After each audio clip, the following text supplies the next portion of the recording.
This is the Windone E2 Electric Bike. When I first saw it, I was really drawn to its design. It's got that retro mini-moto style, which feels nostalgic in the coolest way possible. The sleek black finish, those fat 20-inch tires, and the compact yet sturdy frame gave me the impression that this bike was built for both style and performance. To be honest, I was a little skeptical at first. I mean, how often do we see a stylish bike that also promises all the power and functionality this one touts? But after spending time with it, I've got a lot to share about my experience. This bike arrived mostly pre-assembled. Let me tell you, I'm not a mechanical expert, so I was relieved to see that putting it together wasn't as intimidating as I initially thought. The primary tasks involved attaching the front tire, securing the fender, tightening up the handlebars, and plugging in the headlight. Oh, and the rear suspension and pedals needed to be put in place too. I'd say it's doable if you've put together even something as simple as a bookshelf before. While I managed it solo, I think having an extra set of hands could make it even smoother, since the bike does weigh about 92 pounds.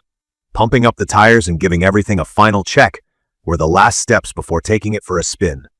From unboxing to road-ready status, the process felt straightforward overall. Riding the Windone E2 is where all the excitement begins. This bike has a 750-watt motor, and wow, this thing really moves. It handles speeds up to 28 mph in pedal assist mode and 20 mph in pure electric mode, which makes it great for both city commutes and outdoor trails.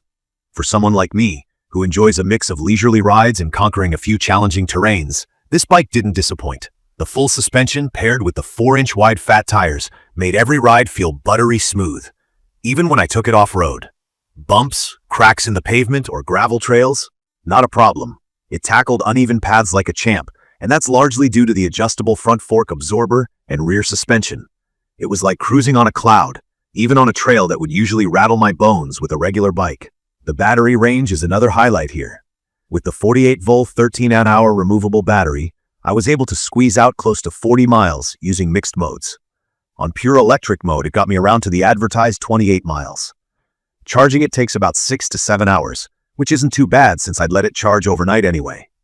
What I love is that the battery is removable, which means I could take it out and charge it indoors.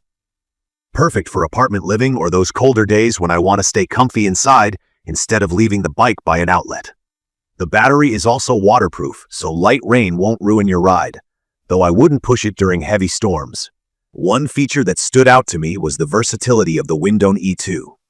It's equipped with 4 modes: pure electric, pedal assist, which lets you combine your pedaling effort with motor assistance, pedal mode for exercise enthusiasts, and cruise control if you just want to maintain a steady speed on longer routes.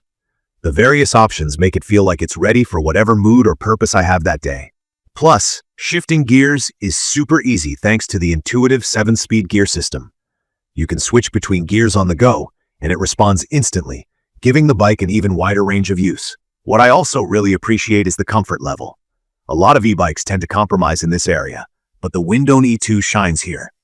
The 23-inch extended seat is soft yet supportive, leaving plenty of room to adjust your sitting position on longer rides.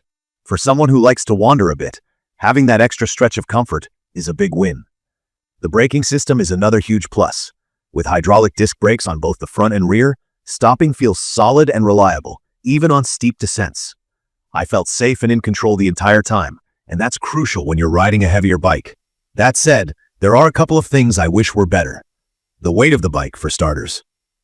While the 92 pounds didn't bother me while riding, it was a bit of a hassle moving it around manually, like getting it up a set of stairs or even loading it into the back of my car. I wouldn't call it a deal breaker, but this is definitely not a bike you'd want to carry regularly. Another minor drawback is its suitability for taller or heavier riders.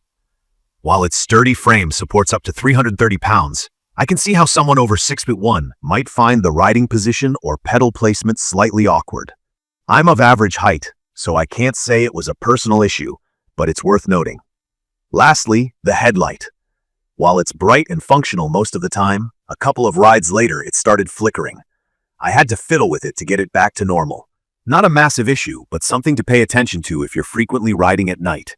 In conclusion, the Windone E2 electric bike hit all the right notes for me as a recreational and practical rider. It's stylish, powerful, comfortable, and fairly straightforward to set up.